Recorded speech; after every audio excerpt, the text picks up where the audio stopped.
Hello friends, എല്ലാവർക്കും Kichus family വ്ളോഗിലേക്ക് സ്വാഗതം. ഇന്ന് കുറച്ച് ചൂര മീൻ കിട്ടി. അപ്പോൾ അത് വെച്ചിട്ട് അടിപൊളിയായിട്ടൊരു കറി ഉണ്ടാക്കാമെന്ന് വെച്ചു. അപ്പോൾ ആദ്യം മീൻ നന്നായി വൃത്തിയാക്കി കഴുകി വെച്ചതിന് ശേഷം ഒരു ചട്ടി അടുപ്പത്ത് വെച്ച് കുറച്ച് വെളിച്ചെണ്ണ ഒഴിച്ച് കുറച്ച് ഉലുവ ഇട്ട് പൊട്ടിക്കണം. എന്നിട്ട് വലിയ ഉള്ളി നന്നാക്കി വെച്ചിരുന്നു, അത് ഇട്ടിട്ട് നന്നായിട്ടൊന്ന് വഴറ്റണം. വേഗം വഴന്ന് കിട്ടാനായിട്ട് നുള്ളു ഉപ്പിട്ടാൽ മതി.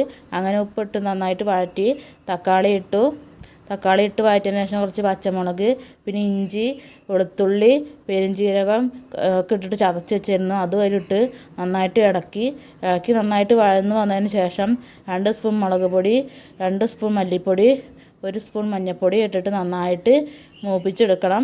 അങ്ങനെ നന്നായിട്ട് മൂപ്പിച്ചെടുത്തത് അങ്ങനെ സ്റ്റവ് ഓഫ് ചെയ്ത് വയ്ക്കുക. ആ മസാല കൂട്ടൊന്ന് തണുക്കാനായിട്ട് മാറ്റി വെക്കണം. അത് മിക്സിയിൽ നിന്ന് അടിച്ചെടുക്കാനുള്ളതാണ്. എന്നിട്ട് ആ ചട്ടിയൊക്കെ കഴുകി വൃത്തിയാക്കി കൊടുന്നതിന് ശേഷം അതിലേക്ക് പുളി ഒഴിക്കാം. കുറച്ച് പുളി ഒഴിക്കണുള്ളൂ. പച്ചമാങ്ങ ഇട്ടിട്ടാണ് ഈ കൂട്ടാൻ വയ്ക്കുന്നത്, അതുകൊണ്ട് തന്നെ കുറച്ച് പുളിങ്ങേ ഒഴിച്ചിട്ടുള്ളൂ.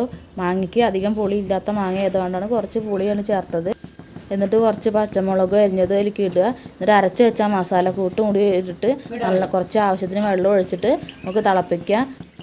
തിളച്ച് വന്നതിന് ശേഷം നമുക്ക് മീനിട്ട് വേവിക്കാം. അങ്ങനെ കുറച്ച് നേരം മീനും മാങ്ങയും കൂടിയിട്ട് നന്നായിട്ട് വേവട്ടെ. അങ്ങനെ വെന്ത് വെള്ളം വറ്റി പാകമായി വരുമ്പോൾ സ്റ്റവ് ഓഫ് ചെയ്യാം. മൺചട്ടിയിലാവുകൊണ്ട് തന്നെ സ്റ്റവ് ഓഫ് ചെയ്തതിന് ശേഷം ഇങ്ങനെ തിളയ്ക്കും. അപ്പോൾ ഒരു തണ്ട് കറിവേപ്പില അതിൻ്റെ മുകളിൽ വെച്ച് നമുക്ക് സെർവ് ചെയ്യാൻ എടുക്കാം. എല്ലാവരും എൻ്റെ ചാനൽ സബ്സ്ക്രൈബ് ചെയ്യണം, ലൈക്ക് ചെയ്യണം, കമൻറ്റ് ചെയ്യണം, ഷെയർ ചെയ്യണം. താങ്ക് യു കൂട്ടുകാരെ.